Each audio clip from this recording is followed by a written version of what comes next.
Man, I had such witty things to say last time. Last time being like 15 minutes ago when we originally went live, and then we had technical difficulties and everything hit the fan. And now I don't really know what to say. So, yeah, tonight's been pretty much a disappointing evening, beginning and ending with Inter Miami, and now our podcast seems to be suffering from the abysmal performance. So, uh, Inter Miami just got their butts kicked 3-1. Messi scored, and Messi scoring was the only bright spot, and then otherwise really just bad performance. One of the types of performances that we saw earlier in the season when we went on that sort of skid, but this was a not good, Bob. So I'm gonna toss it to you guys while I reshare that we are actually now broadcasting to the world. So take it away, guys. So I think if the stat is correct that I saw, this is the first time that a team loses when Messi scores since 2022 World Cup, if I'm not mistaken. So that's an interesting stat. Bad game overall. Everybody stunk up the room. Um, Honestly, there's not too many bright spots tonight. Redondo had some good play time.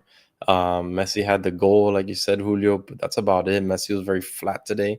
I don't know if he's just kind of cruising to Copa America or what it is, but he didn't have it today. The counters killed us. The counters was just constant all night. It was turnover, counter, and just wouldn't stop. So there's really nothing nice to say about tonight. I think this is going to be a pretty negative show. I can't wait to hear what David has to say because I love these kind of spicy negative shows from David. Don't you all? But yeah, nothing else I could say. It was just an ugly night. I know what to say. Welcome to the Heron Heads podcast, your home for all Inter Miami. All right. Thank you for Chief Heron Heads. Art, Brian, Kevin, James, Karen, Akti, Samuel, Harrison, and Fiona. We love you guys. Yeah, terrible. Those weren't the chief. Those weren't the chief Heron Heads. Those are just.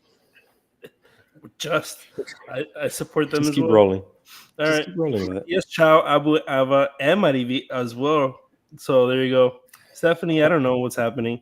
But all I can tell you, you know what is happening? We got our butts kicked. That's for sure. It was not fun to watch.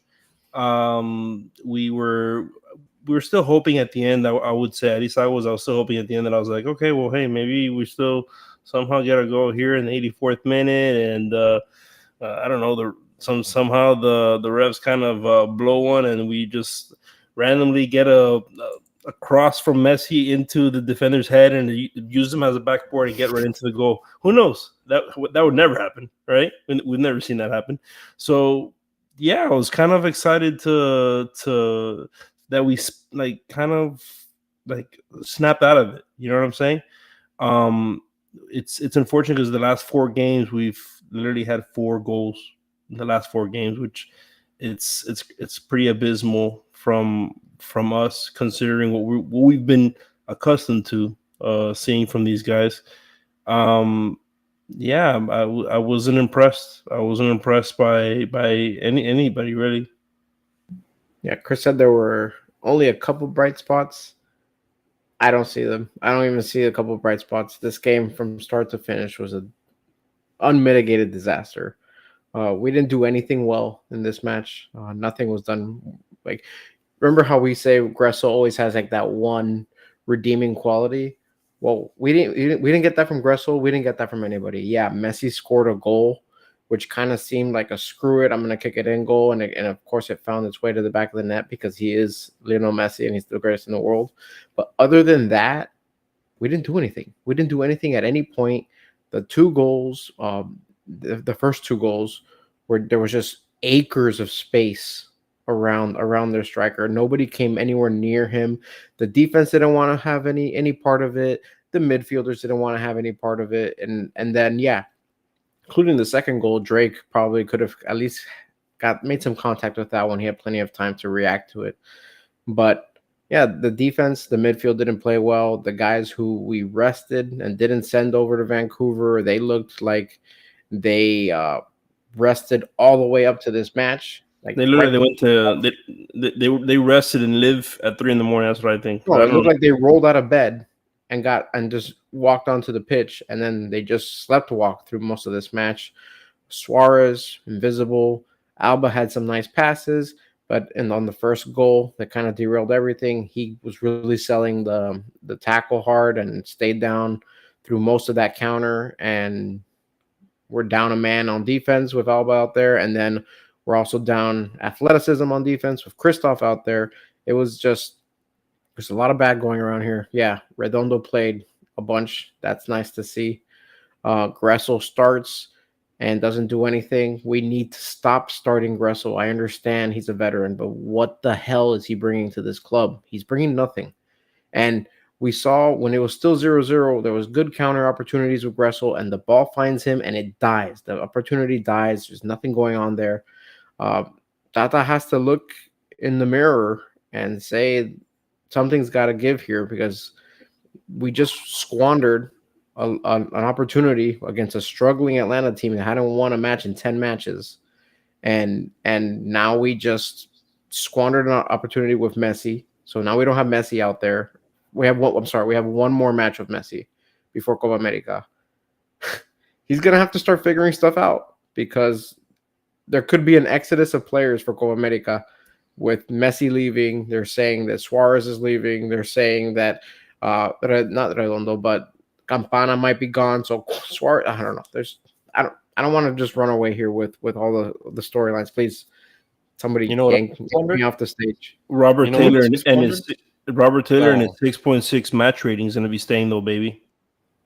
You know what else we squandered? Cincinnati lost, and that's the biggest takeaway right now. We couldn't make up 3 points there, and we just screwed it. We screwed it up, and there's just no excuse. It's just a shame. We could have been up 4 points on them today. They're a lowly team, and they deserve to get smashed like we usually do against these teams, especially at home. That's what's crazy. They haven't won a game on the road, and this is the game they win. Just some quick housekeeping things here. This is episode 82 of the Heron Heads podcast, your first stop for all things Inter Miami. Thank you to our chief Heron Heads, Matias, Chao, Abu Ava, and Marivi. And also, if you check out the description, there's a couple links. There's a link to our Patreon. There's a link to our merch store. There's also a link to our Discord server, which I saw quickly on our failed broadcast attempt earlier tonight that it seemed like the link was broken. So I've updated the Discord link, so it should be working for anyone that's interested in joining. And then I actually had a stat that I bookmarked from X regarding Atlanta United's poor form way. Atlanta United, this is a did you know for you, Jose. Did you know that Atlanta United had won 5 of 40 away games since the start of 2022? And they just beat us tonight to make it 6 out of 41. That's abysmal. That's abysmal. Sad. And really, yeah, sad. Exactly. That's the perfect word to describe that stat. It sounds like they were due. No, they weren't really. due, because you know what? We put it upon ourselves to rest our players against Vancouver because we had a midweek fixture. And even those players that rested, you could say apart from Messi, played horribly. Tonight, I think, in my opinion, was Alba's worst game with Inter Miami. I don't think he made many nice passes at all. I thought he gave away the ball at least 4 times that I could vividly remember on very simple passes. Not even like he tried to cross it into the box and it was a long pass that was intercepted. No. Short passes from the left wing, just right to the corner of the penalty box, not even to the top of the penalty box, that were just straight to the defender. Atlanta United was a step quicker than us. They intercepted a bunch of passes, including passes by Messi. Busquets it seemed like he was overthinking, but like he would wriggle and turn and then all of a sudden pass it to what he thought was open space, and it was like picked off by a defender, for lack of a better term. It was really bad. It was like very lethargic, very slow, and you could chalk it up to midweek, but again, we rested people for midweek and we came out flat. Atlanta United had all the energy. We had the early chance to Messi early on the header that he hit over the bar. And then after that was like minute 5. After minute 5, It was all Atlanta. All Atlanta. It was awful. Gressel ruined two great fast break opportunities. One was we had intercepted it and the ball found him. He took a really bad first touch, and then that was the end of that one. He ended up having to pass it back. But the worst one, which I think is the worst offsides that I've seen in this club this year, was it was a breakaway. It was 2, maybe 3-on-1, and Gressel had all the time in the world to be onside, and the entire time he was running. You could tell, oh, he's waiting. He's a little bit too close. He's a little bit too close. And then finally, when the pass went his way, he was way off. So, I mean, these are moments that really screw up the momentum of the game, especially when your goalkeeper is getting peppered. They were out shooting us. What was it, 13-3 at one point? Yeah, 13-3 at half. That's why you knew that goal was coming. You absolutely knew it was coming, and it's not like we didn't have chances. And that's the thing with this club is usually we don't get as many chances because we're not living off the counter usually, but we usually do a much better job finishing the chances that we do get.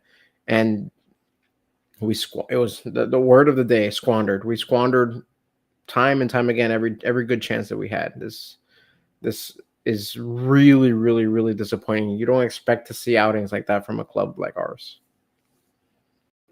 And you know what's funny? You were talking about Alba before, Julio. And what's funny about that is, did you know he was our man of the match, like for Miami? That's shocking because I thought he was really bad. I thought the same thing as you. Remember, like we're chatting. I believe I said on the Discord where I was like, he had a 7.6 match rating, and I was like, where, how, why? And but the thing is, like, do you remember when he was on the left side one time, and he passes it was early in the game, and he just passed it all the way to the right side. There's no one there. I was like, who's Cello? Literally just passed you the ball. I don't know what Cello was doing on the left side, mind you, but he was.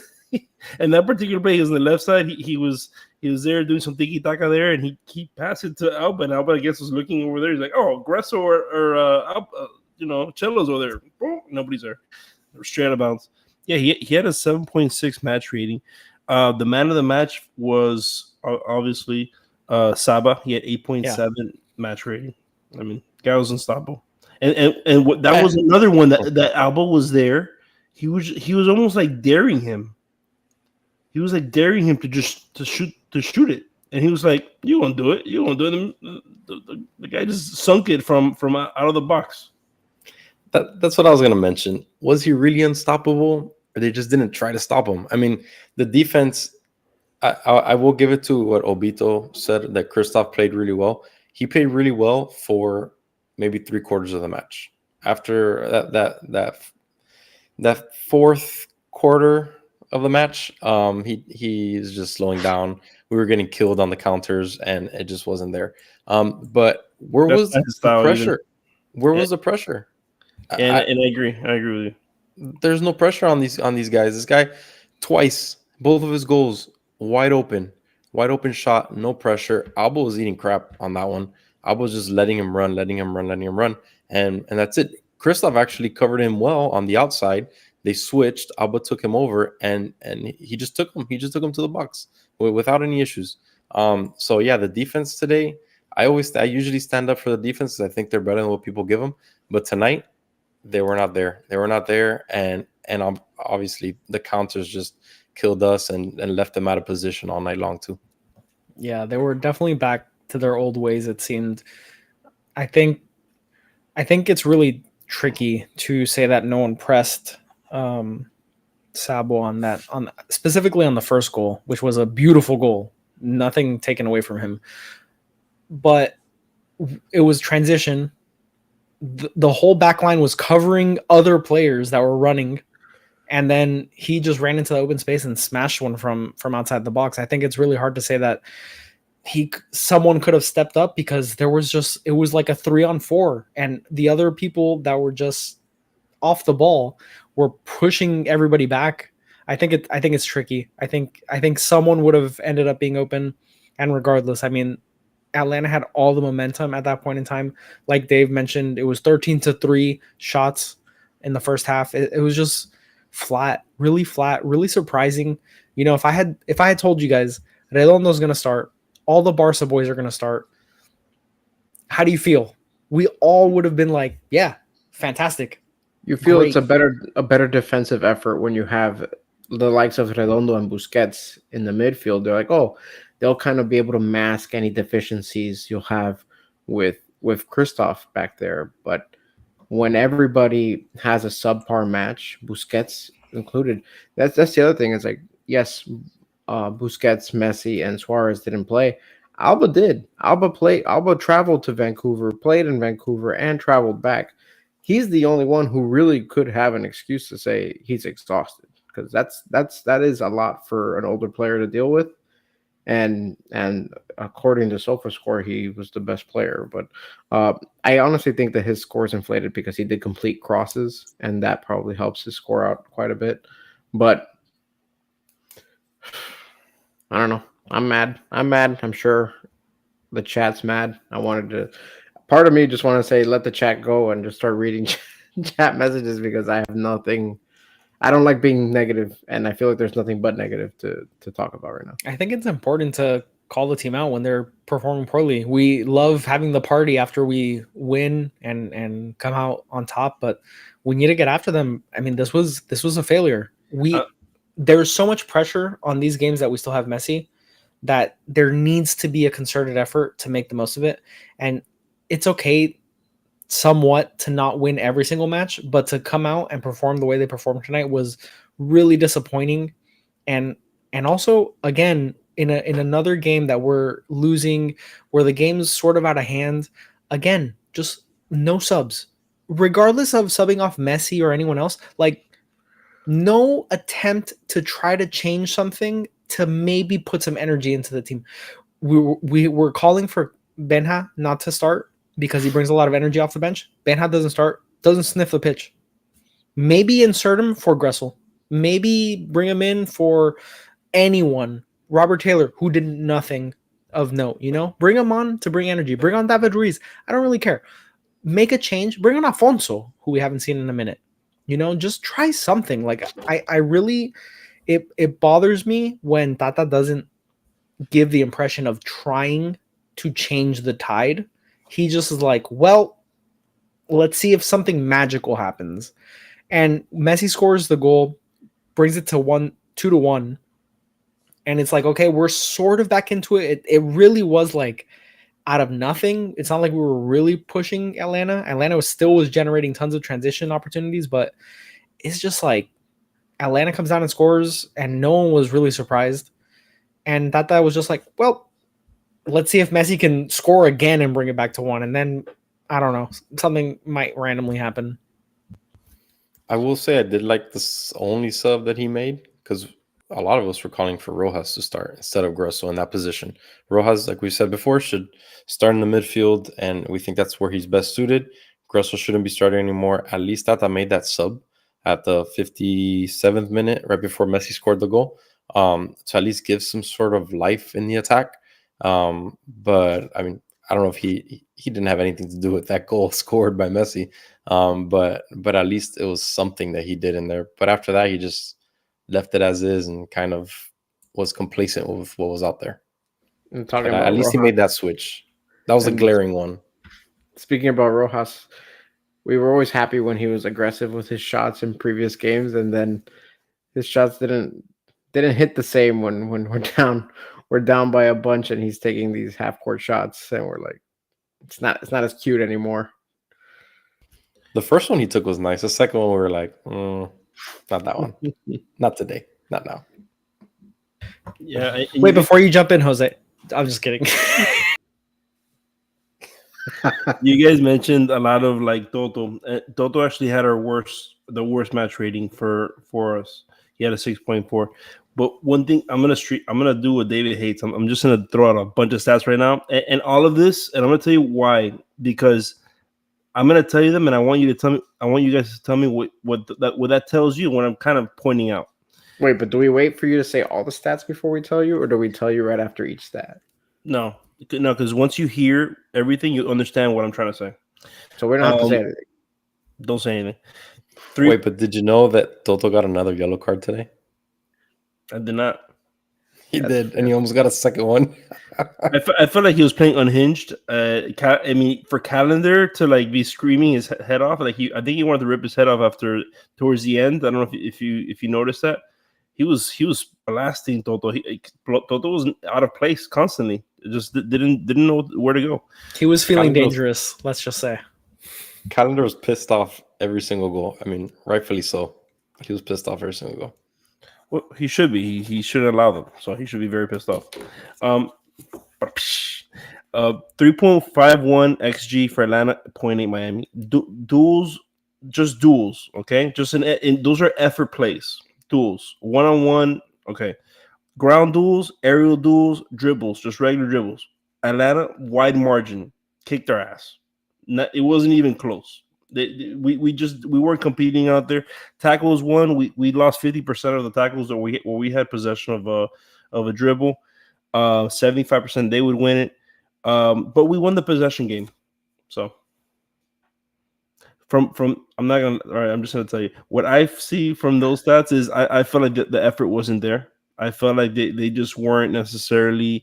I don't know if it could be because maybe Redondo just came off an injury and he's usually the guy that kind of covers a large range for us in that midfield. I don't know. Like maybe the 90 minutes was too much for him. You know what I'm saying? That shot on goal, well, it was blocked, but that shot, I was hoping that would go in because it looked like it had range. It looked like it had promise. But yeah, man. I mean, it was a lot of effort that we just didn't. We really didn't win anything out there. I thought Redondo played okay. I mean, no, he did. He played fine. He only got burned early once. But I thought he played well. He did what he does normally. I think just the overall team was just flat at the end of the day. Right. So. And there was just no interchange within each other trying to move the ball of the pitch. There wasn't a lot of I don't know. I wasn't feeling now Redondo. I think he's somebody that I can constantly say that he was a bright spot, right? I think the bright spot is, hey, he made it through 90 minutes, right? That's kind of what I felt. Yeah, I thought Redondo was good. What do you guys think of Redondo's shoes? The black Air Force Ones. Looks like he's wearing boots, like literal boots with the tape. I couldn't even tell they were black Air Force Ones. But you know what they say when people wear black Air Force Ones? What's that, Jose? No, I'm not sure, but I know that there's context for it, and I'm not gonna get into it. Oh, God. Did you guys see Atlanta's XG? Oh, 17. I don't know if you mentioned it in those 20 stats that you just spit out because I wasn't paying attention. But 3.51 XG. It's insane. Also, we held them. You could say that Drake outperformed the expected goals then. Yeah, sure. 3.51 XG, yeah. He did very well. Oh man. That's rough. It's just bad because it just tells you how bad our defense was, just not letting anything, not stopping much. It's just not good. This guy Mosquera or whatever, he missed so many at the end. Jeez, that guy couldn't hit one. So that's a perfect example. Atlanta didn't need it, but inserting someone that changes the dynamic, that brings energy, and we don't have a ton of players that can do that. But like a Kremaski or a Ruiz both bring that sort of just energy. Mosquera, different pace. You could tell he's much quicker, but man, just it makes a difference. Like running at tired legs, we were gassed. Everyone was gassed, but it adds something, and it's so frustrating for Tata not to do anything to like try to change it. It's just relying on almost like on a coin flip, and he's just hoping that the coin flips his way over and over and over again when things aren't working. And we've said it a number of times, he is not an in-game tactician, but it's just it seems so obvious to other people, to myself, to lots of people, but for whatever reason he's just very stubborn about just sticking with what he put out there. I agree with Obito. totally didn't acknowledge you. Miami should get Xavi and replace Tata. All right, go ahead. No, I was done. You can continue. Yeah, no. So let's talk about that. Is Tata the issue today? Was he the issue today? I think Everything was the issue today. If you had Inter Miami colors on today, you were an issue. That's the bottom line. Like you're the yeah, issue, Chris. I see you Tata, wearing Miami colors. exactly. Look at you. You should have worn a Panthers jersey, sweater, jacket. No, but honestly, Tata again, he doesn't shy away from Gressel. Like have a little bit of gumption and just make a decision and move off of him. I don't understand. I mean, I don't want to keep saying the same crap over and over, but I don't understand. We want to hear it again, David. So just keep saying it. I don't understand why he continues to go with Gressel. I don't understand why he doesn't insert youth into the squad. It's the same old players over and over. He doesn't make any tactical changes, and yeah, it's the same crap. And then he also there's no tactics involved because how many times are we seeing Busquets make the same play over and over and over? Yeah, the first few times we watched him do the feint where he fakes out a defender. Great, but now he does it every single time, and guess what? Now he gets the ball taken away from him every time, and they go straight for that. You think that the manager would be able to kind of coach the players to do maybe different things a little bit every now and then, or maybe have a little wrinkle to an attack, but it's the same crap. It's the same crap every time, and guess what? It's only going to get worse when Messi's gone, because Messi's the one thing that nobody can really say, oh, I know what to expect from Messi, because Messi can hurt you in so many different ways that he's always the little wrinkle. But when Messi's gone, everybody becomes way more predictable. Yeah. Julio does have that tenured principal beard. I agree, Shoes. Agreed. Back to Chris's question, I think it's an interesting question whether it was Tata's fault tonight or not. I don't necessarily think it's a singular fault, but a shortcoming of Tata's managerial style is when the players come out and aren't matching what he has in his mind tactically, he is not able to adapt on the fly and help improve that performance by 10%, 15%, 25%. To him, it's just like he sort of just like imagine a Hot Wheels track. And Tata drops his Hot Wheels at the top of the track, and he's just like, well, whatever happens, happens. If it makes it to the end of the track, great. If it flies off the side, oops, oh well. And he like doesn't adjust it at all. So if you were here and had a Hot Wheels analogy on your bingo card, congratulations. But that's, I think, the shortcoming with Tata. I don't necessarily think it's individually his fault, but I think he carries fault for not being able to adapt on the fly and try anything, because it doesn't even seem like he tries anything tactically or changes anything tactically. It's not like even with the players out there, he's like, oh, maybe switch to a 4-4-2 flat or switch to, bring my wingers in more narrow. He doesn't really like change anything. It's just like banging your head on a wall and hoping that it breaks down. It's just like, just let it ride. Let's see what happens. Yeah, he's definitely the trust the process kind of coach. But yeah, it's one of those things that like you see that your team is not winning one-on-one battles. They're not winning duels. They're not going for it as much as they would for whatever reason. Whether it's they're tired from this long trip, because remember we benched three guys. The rest of the team was still there, and that's the team that literally played in Canada. So it's one of those things. Well, British Columbia, right? Vancouver. So yeah, it's just like. You were right all 3 times, I believe. Cool. So in the United States, in Florida, in Fort Lauderdale. Broward. So yeah, I mean, it's like you see your team struggling, and you almost have to adapt and kind of make some kind of adjustment so that we can become more successful. It's always the same stuff with this guy, man. We're almost, we're there, we're battling, and then we're being lackluster, and there's no insertion of, hey, management, boom, better. No, doesn't happen. Also, the other thing with his tactics today, we were getting burned by the counter from the get-go, from the beginning of the match, but he kept playing. Our back line was so far up all the time, and it just left them susceptible to get all of these counters on them and just get burned by them. And that was to Julio's point. Why is he not changing his tactic mid game? You see, you're getting burned by a counter, and you continue the whole game to keep your back line all the way up like that. That's another question mark on his planning, or not even planning, on his on the fly critical thinking. It's a shame. In basketball terms, he was in a man.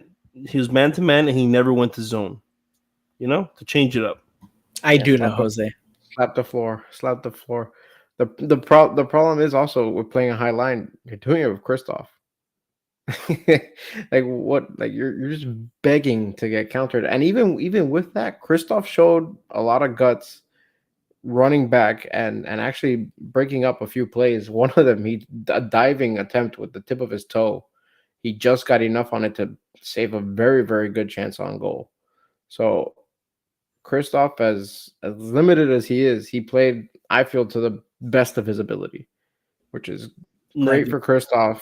It's great for Kristoff, but it's not so great for Inter Miami. That's the problem there. So it's similar to Jordi Alba having a good game, but probably we're used to him, blowing it out of the water on that left back position, right? We're always hoping that he just excels, is in the goal contribution in some form, right? And I feel like it's just taking him a little longer after the injury to get going, and that's something that we gotta keep looking at. When is he gonna get better from this? Yeah, I don't know. Yeah, I don't know what was wrong with so many players tonight. Yeah, exactly.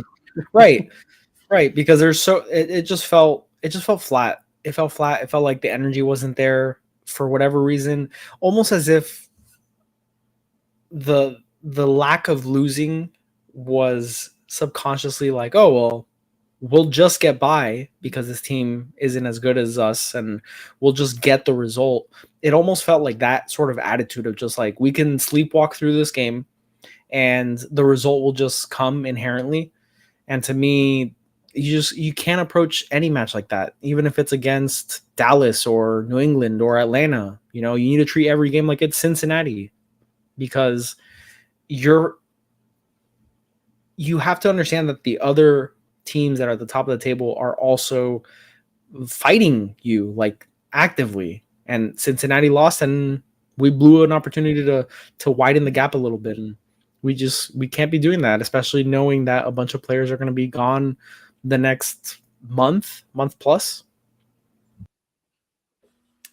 Shoes brings up a really good point. The way that Alba plays, he plays more of an attacking role, and lately hasn't been bringing much to the defense. We have a healthy negative now, right? So that's another thing that Tata could do, but again, he does nothing to go out of the norm, out of his comfort zone. Imagine what a tactical move to put technically two left backs in, but you're really utilizing your best players, at least to give yourself a more rounded attack and a more rounded team. I mean, look at, I don't want to give too much credit here, but look at a player like Kai Havertz. He's typically an attacking mid. He was struggling, and to get him on the pitch, they put him at left back, they put him at right back. They kind of just move players around just to kind of get the most out of their players. If you're Tata, you have to figure something out. You have to get the most out of your players, and he's just not doing it. Unfortunately, he's just not doing it. Cincinnati doing the same thing with Yedlin. It's a good point. Cool. So, next up is Saturday. It's our last match before Copa America departures begin. Messi is joining Argentina on Monday, or at least it's been reported as such. So, I mean, we need 3 points on Saturday. It's so weird to say that, like, we need points and as if we're not top of the table still, but we need to take advantage of having a full squad available to us, or as close to a full squad as possible. So Saturdays against St. Louis City. And I felt comfortable going into this match. So now I can't say I'm feeling super confident about Saturday, but I imagine they'll have a fire under under their butts, and we should see better than what we saw today. Hopefully, who knows? Yeah, and one thing that's to cap that Tata talk, by the way, he would never do the negative thing with Alba. He would put Gressel in there instead. Who are we kidding? I agree. I completely agree with you. As much as I would love to see it, I don't. He doesn't do anything fun. Like always, anytime that he makes an outside of the box decision, it's just idiotic. It's idiotic. He does things that are just mind-boggling dumb. Like he would put Noah Allen. He'd put Noah Allen Taylor right back. He would put Noah Allen there instead of Jordi Alba. Like I don't know. He has his favorites, and he just sticks to them no matter what. And that's not a good coach. That's not a good coach. You can't have that type of attachment. I mean, as you can do that with Messi, of course, but you can't do that with Gressel. I'm sorry. Like Gressel's not. He's not a player to be like your ride or die. The thing is that if you break that down a little bit more, right? Like having Alba move up instead of being a left back, because we all agree he doesn't play defense, right? So I think also that the construction of the team itself with Alba playing there, when we talk about right now, what's our best formation? Like we all know what is it? 4-3-3. Okay. So when we play that and we have. And so it's no longer a 4-3-3 at that point when Alba's playing, right? It becomes a three back formation. So it's like I understand also where it's like Tata's kind of also trying to see, and he's like, okay, how do I make Alba work? Because this guy is a monster when you put him in the right spots to succeed, right? How do you make all that work when you have Christoph as your starting center back right now? I don't know how to do it. Noah Allen, I guess. That's literally what you're looking at. That's the next wrinkle that we're going to see. And we have no choice. I would just love to see him try any of these things in a game. In a game where everything's going wrong, just try something. Try something because... An adjustment. Yeah, because nothing was working tonight. So try anything. Put Noah Allen in midfield. Don't actually do that. But like, you know what I'm saying? Try anything. Show sign of life. Because maybe Negri as center back. There's just no fight. Put Negri at left back and move Jordi Alba into Robert Taylor's spot. Like try anything. Try something that makes sense. That there's like there's one avenue where I could see that works. But just the lack of attempting is what's most frustrating to me. Change it to zone, man. Yeah, go zone. No more full man press. Full court press. So yeah. Chris, do you want to whip around the league? Whip it good. Nothing interesting happened today because we lost. Cincinnati lost, like we've said 20,000 times. Really the top four, what's changed is New York Red Bull are currently match just ended, just kidding. They beat Charlotte 3-1, so they moved up into the top four. Columbus moved down, Toronto moved down. So right now we're looking at Miami, Cincinnati, NYCFC, and Red Bulls at the top four position. New York City FC has a weird schedule this week. They play on Friday. They didn't play today. They don't play Saturday. They play on Friday. So they're going to be another match behind us. Kind of weird there. But yeah, the biggest one is that Cincinnati lost. We lost. We couldn't make up those points on them, and it's a shame. It's a dang shame. And actually, let's look at the Shield. Shield, nothing. Oh, actually, LA Galaxy moved up 3 points, so they're in fourth place for the Supporter Shield. But the top three stays unchanged: Miami, Cincinnati, and Real Salt Lake. Very good. So next match is Saturday against St. Louis City. That is your preview.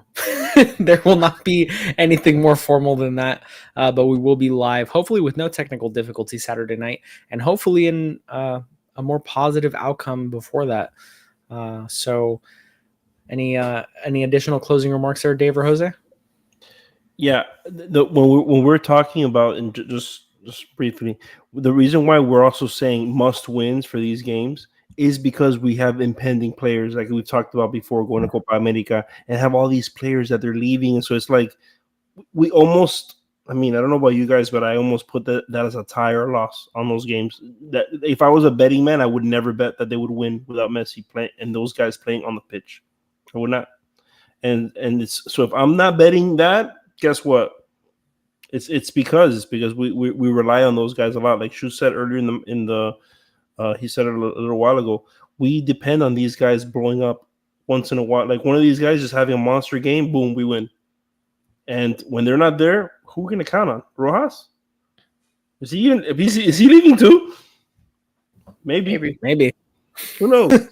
Yeah, I think it'll be important for us to after Saturday's match sort of assess who's actually going. We'll have more clear understanding of who's actually getting called up to their teams because those rosters are still being put together. Obviously, we know Messi's departing, but certain players like Luis Suarez was just recently announced that he was going to be asked to join or was deciding if he was going to join or not. So I think we'll do a deeper dive into who's actually leaving, and we'll find out inherently within the next week or so because Copa America does start in 2 weeks or in 2.5 weeks or so. So, yeah, Saturday, St. Louis City, then Heron Heads live afterwards. And, yeah, if you'd be interested in us doing like an episode to talk about our roster and what it looks like during Copa America and International, let us know in the comments. Follow us on socials at the Heron Heads. If you're interested in joining the Discord server, link to that and a bunch of other stuff in the description.